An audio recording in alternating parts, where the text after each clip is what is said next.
who regularly streams her live practices.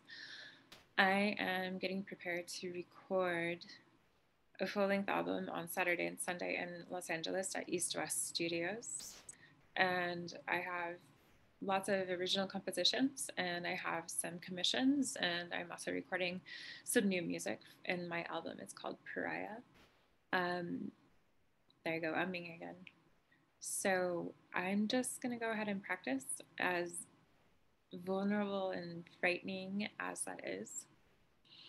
And you can think what you want, but this is probably good for my nerves. So there. This is a piece called Glory Green, and it's by a composer named Maz Swift, who lives in New York. She did it for a commission project called Hear Her Song that was created by the soprano and Wonder Woman Carla Canales. It's a tricky piece rhythmically, and I'm just going to read this thing cold to start, and then I'm going to turn on my metronome and torture myself. So it's tricky. The opener, it's in 6/8. The eighth note equals 90, and it begins on a pianissimo, and then it goes to mezzo forte and decrescendos.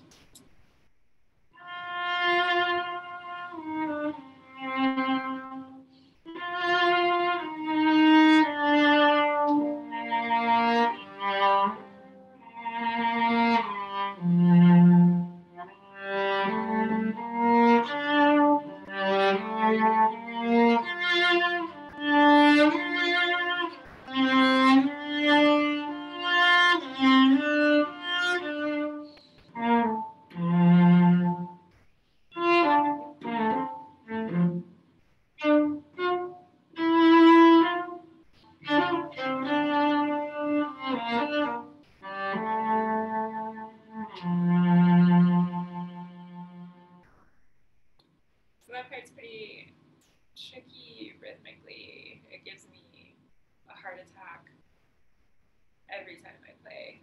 So this is scored for piano, percussion, soprano, and cello. The piano pretty much acts as a metronome, so I am banking on my pianist to provide that left hand. Just in 6/8, it's just a G.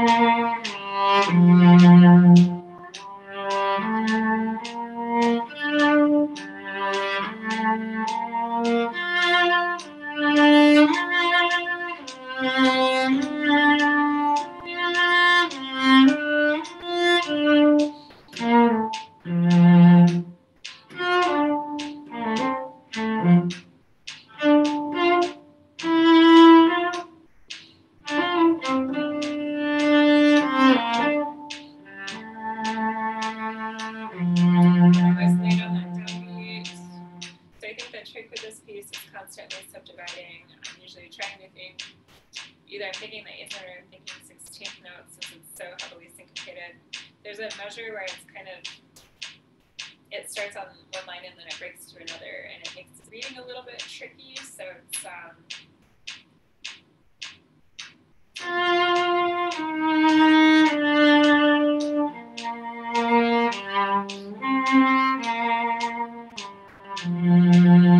that's really tricky. So on this measure,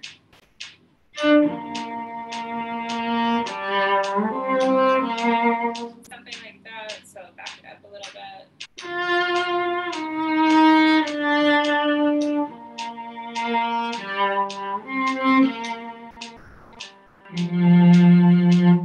Because there's a dotted 8. Makes it tricky. 1, 2, 3, 2, 2, 3.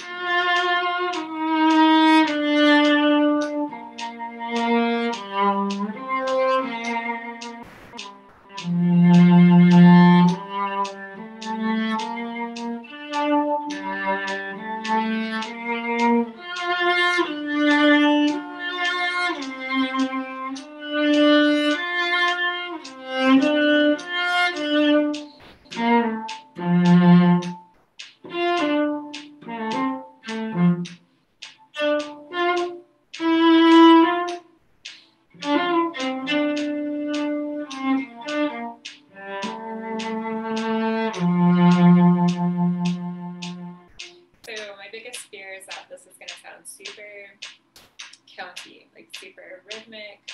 Well, I want it to sound rhythmic, but I don't want it to sound like I'm constantly like. I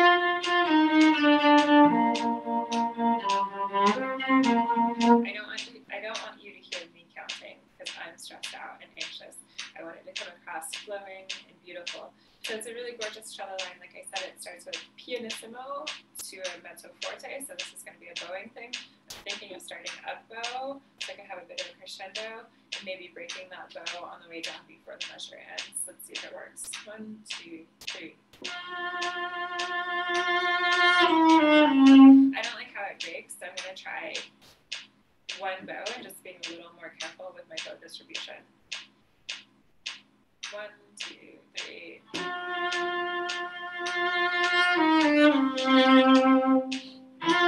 So I ended up breaking it right on the last bit of it. So let's try again. 1, 2, 3.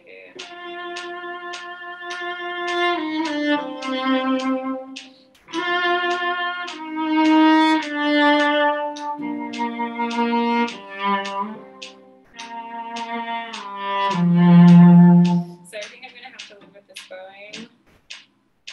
1, 2.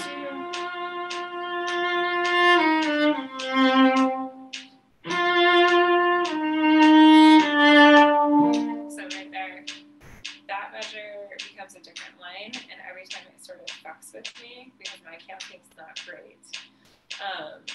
So I'm going to try to get through this. 1, 2, 3.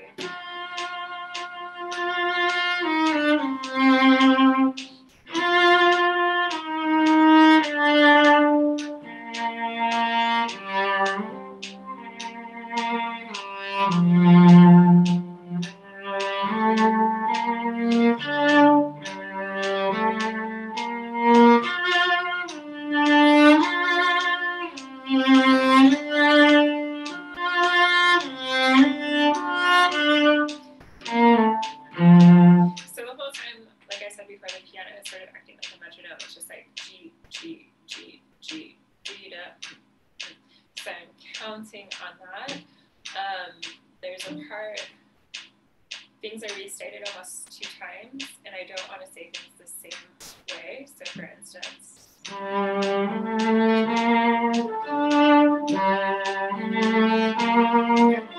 feel like that could be better.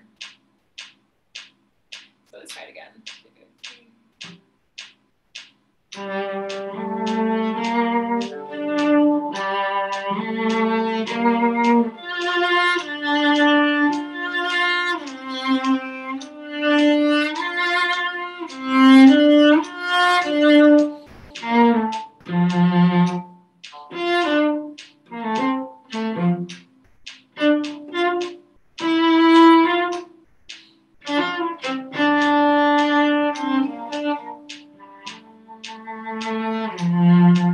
There, I always want to like not hold it long enough.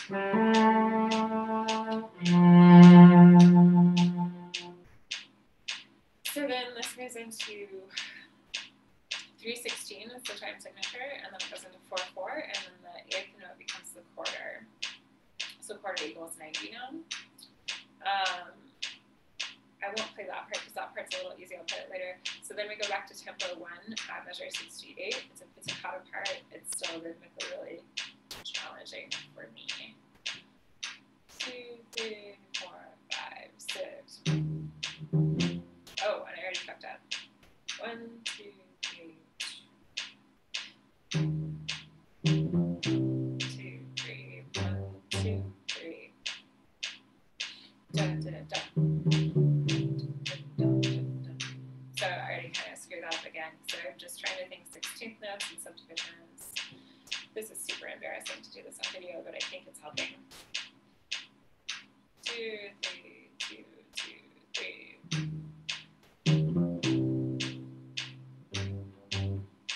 4, 5, 6.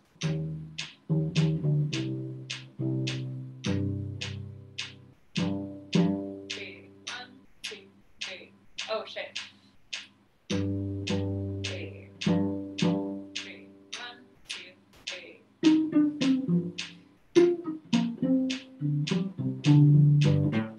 2, 3.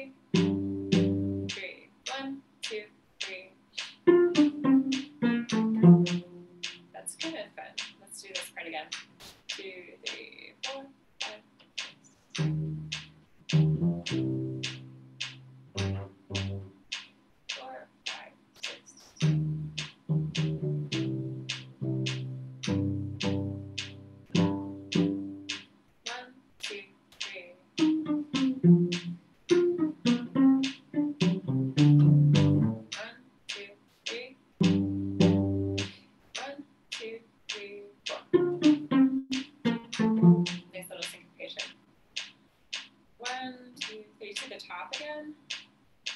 1. But I said I was going to start at an up bow. 1.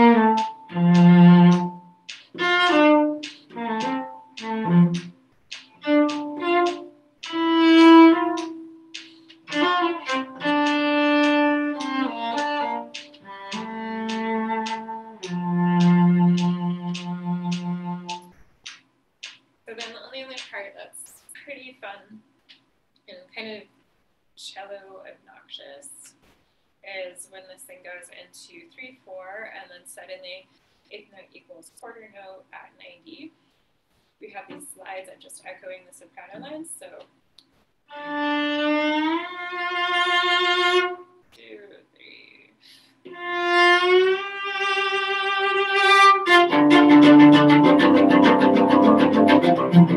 And then I kind of fuck up, so let's try it again.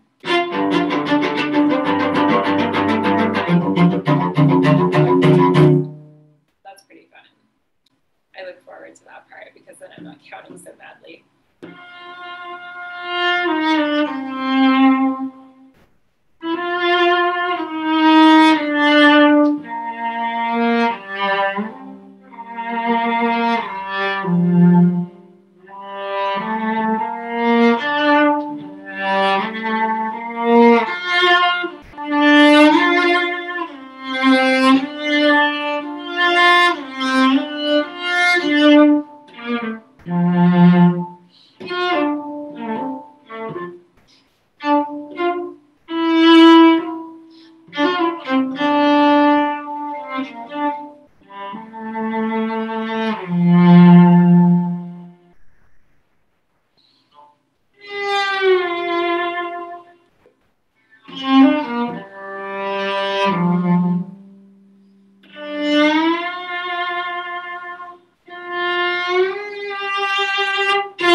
And that's a G. So I think I performed this once live with Carla, who's going to be recording on this.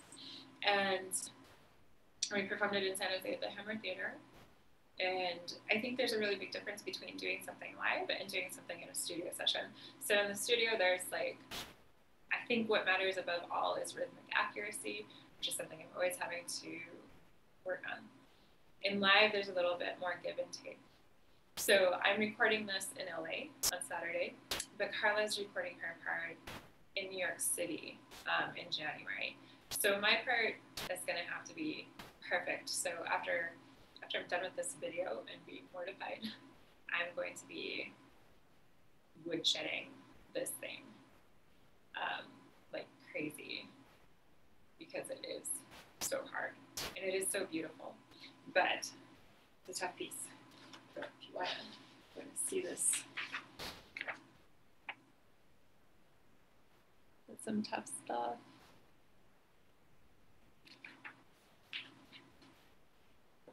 So this next piece is called Grand Mall. It's a piece written by my friend, the composer, Peter Glazier. I have orchestrated it with my friend Charles Barrett actually orchestrated this with my suggestions, and it's going to be for piano and electric guitar and soprano, cello, and French horn. And it's a little bit nuts. It's a little bit of a waltz, and it's the theme to Pariah, which is the album I am recording. So there's a few things I have to work on. I need to bring some stuff down an octave. It's a little bit tough to read the way it is now, so I'm still doing revisions. There's just some stuff where I need to practice. So I'll just play for you.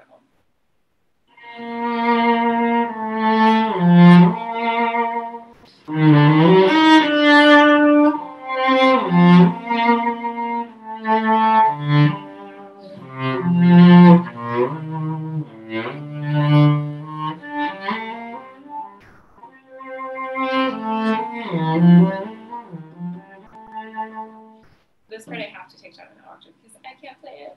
So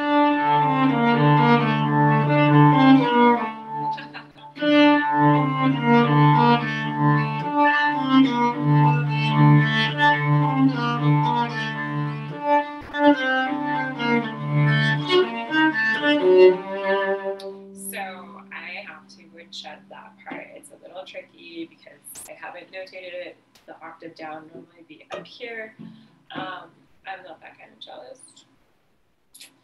So it goes D, D, C, D, B flat, A. But for some reason I keep wanting to do. But it's not. So it's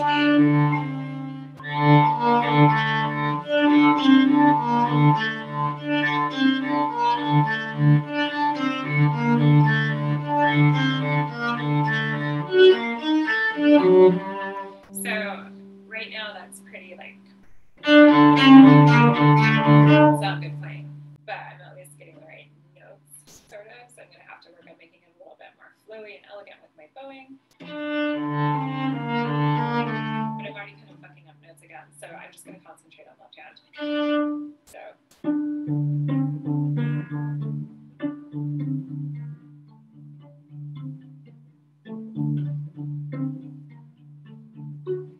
and then it goes to this G flat,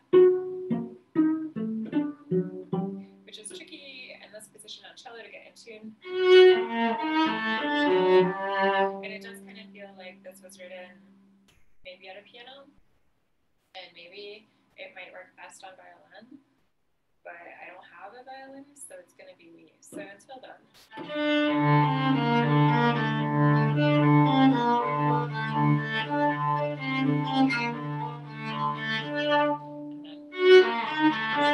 I'm actually a little bit embarrassed at how hard it is for me to play this quickly, so I'm going to kind of skip forward to stop embarrassing myself.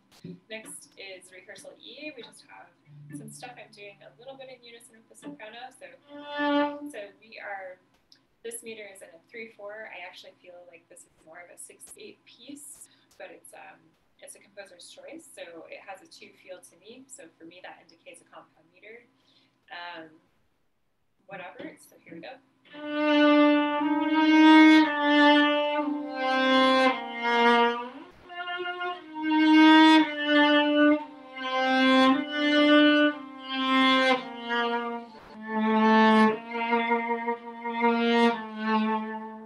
To me that's 6/8, but you can think in 8 notes. But it's still like 6/8 notes, and it still feels like it's grouped in 2. So for me, it's 6/8. And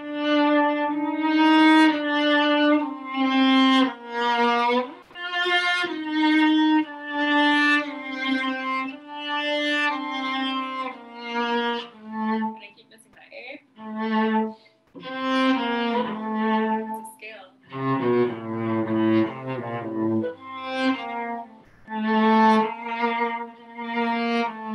The next part, I'm not sure about bowing yet.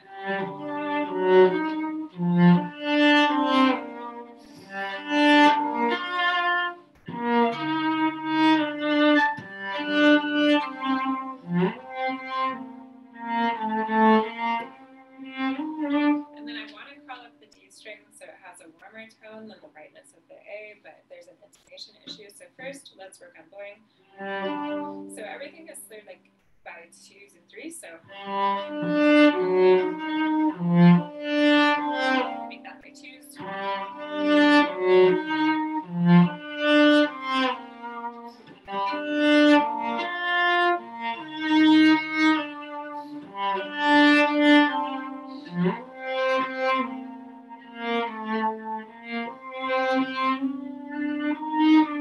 I think if I could get that in tune, it would sound nice and warm and dark. So I'm going to keep this bowing and just try to make it a little more elegant. More vibrato, sweeter vibrato. My vibrato's not good, but.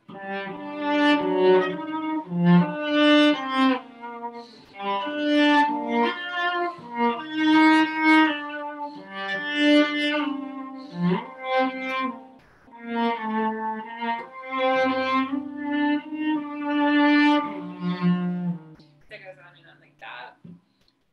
There is a There's this part, it just reminds me of a teacher I had, Irene Sharp. She always talked about scooping the bow rather than sawing away and hacking at the cello. And there's this line here where I think that makes a lot of sense. So of course you open with these dotted halves, and it is better when we scoop.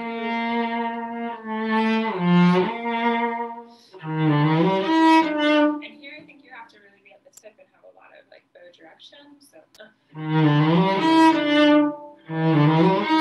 very breathless.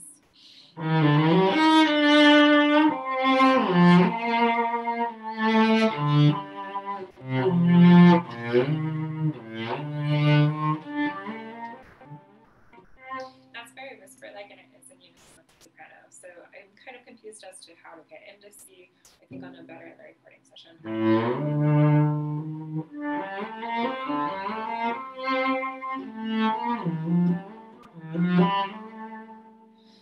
I like the kind of, there's no dynamic right in here. I would say this would go from a forte to a mezzo forte, maybe.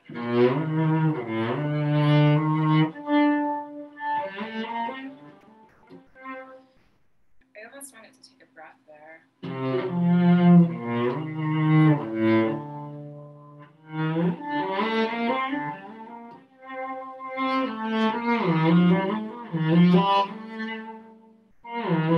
Maybe if I use one bow.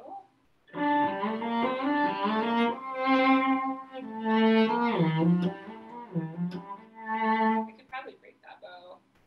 So maybe a down bow on C. Nice fat up bow. And then I can do slur the bow. I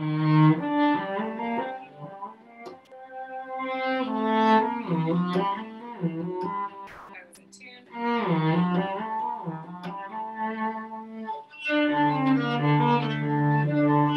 So I keep doing that weird thing with the D's.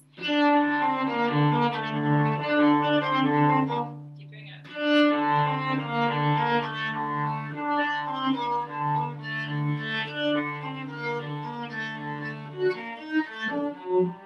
That's a woodshed part that I'm not willing to do on camera.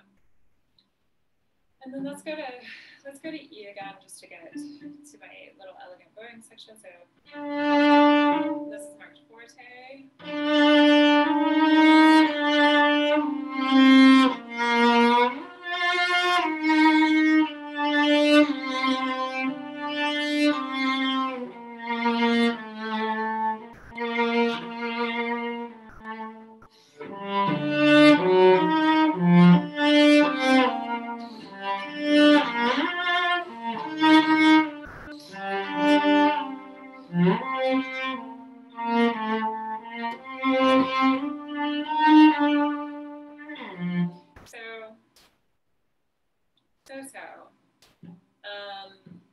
When you guys aren't here, I'm going to practice the. So that's right. And then the only other thing I'm worried about is my entrance with the piano at the very beginning. It's a little bit shifty and extendy all at the same time, and it's in unison. So intonation, intonation, intonation. So.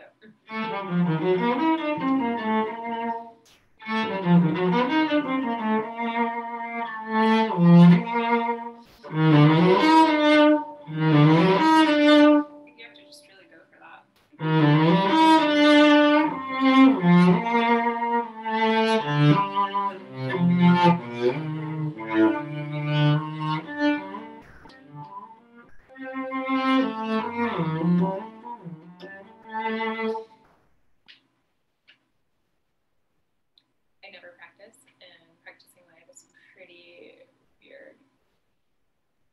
But you're stuck with me, so deal with it. I think the last time I practiced, for real practice, was like 2016 when I played Quartet for the End of Time, because the opening of that has these gnarly artificial harmonics.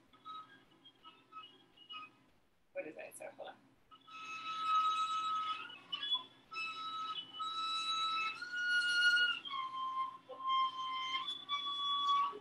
Okay, I'm embarrassing myself. So anyway, Quartet for the End of Time is the hardest thing I ever played in my life. And now this is a lot simpler, but for some reason, because I never play very challenging.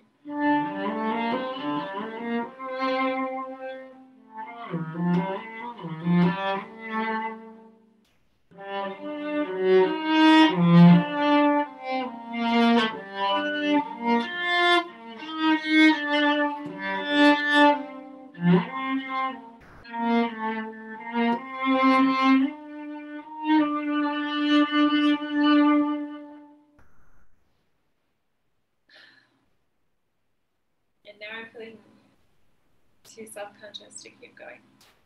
So I'm gonna stop.